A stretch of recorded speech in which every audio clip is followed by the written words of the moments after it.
How we manage our health is changing.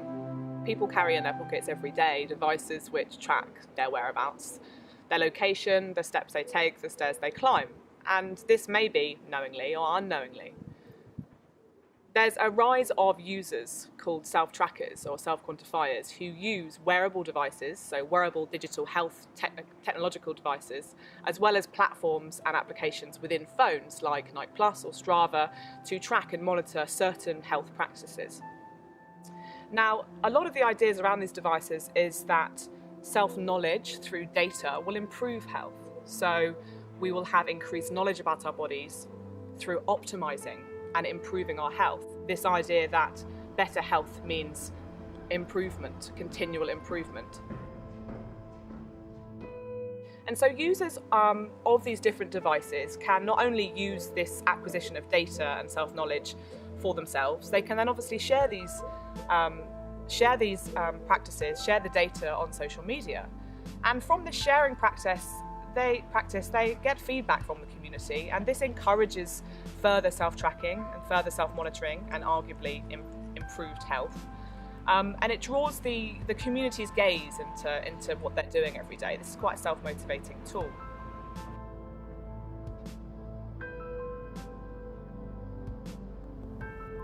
I'm going to be doing a 10k run in June, so I shared something to keep me accountable for it, and I got really great feedback from people. I think if you keep it inside, then if you don't do it, then you've only got yourself that you've let down, and you can kind of ignore it. But if you tell somebody, then it kind of puts it out into the world, and other people are going to ask you, and you kind of have to have an answer.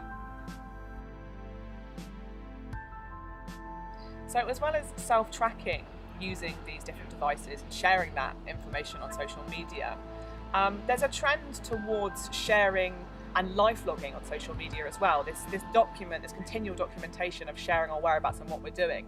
And the same feeds over into our health practices. There's an increased lifestyleization of health. And so people are often using social media now as quite confessional, reflective spaces that they can talk about their health worries, or if they're going through a recent diagnosis of a disease, for example, they can share that experience, which is incredibly supportive to other patients or other individuals who are going through a similar thing.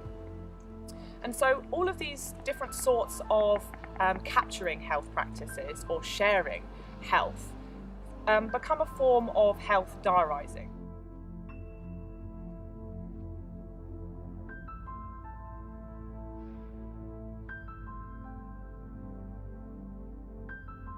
So what kind of drew you towards actually sharing this journey? The first thing I wrote was when I got diagnosed, and a few people knew about it, but not many. And my mum accidentally outed me on Facebook because she was raising me. Yeah, she was doing a fundraiser for me.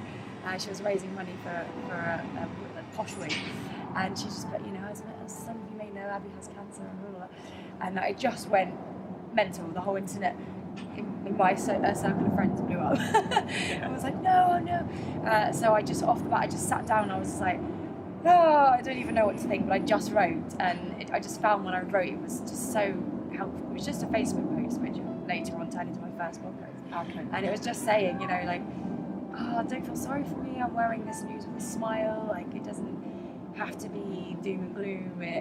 It's actually been quite an awakener, and I'm embracing this journey, I'm taking it on, and it just felt so good to say those things and put it out there and just comfort people and say, no, I'm fine.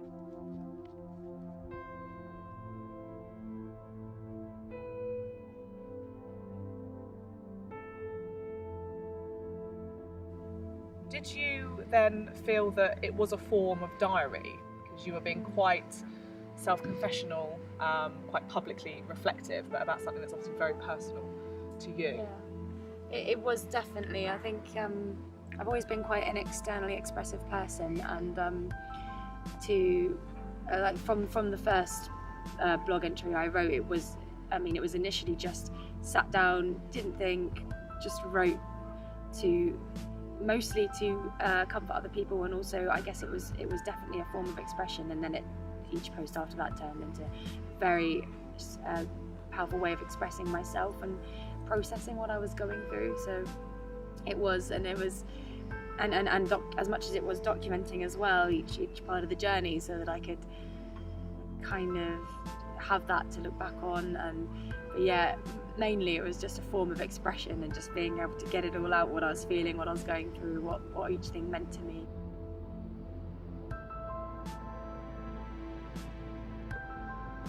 Keeping a paper diary, I could just completely write more self-indulgently about what was going on in my life emotionally and things like that.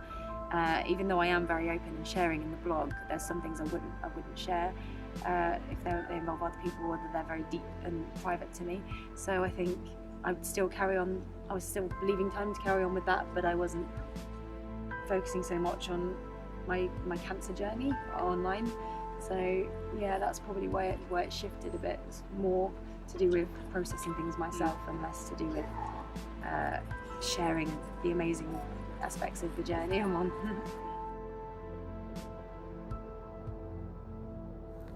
Because of sharing, you've got to get a certain time, and obviously you want to get a good time in the marathon, but you'd be stopping at a road because there's traffic, you'd be stressing out because it's going to affect your time. So you'd be thinking, you've got to run this last bit faster because of the time. You still knew you run well, you know that on the day there won't be traffic, but you just get obsessed with posting it.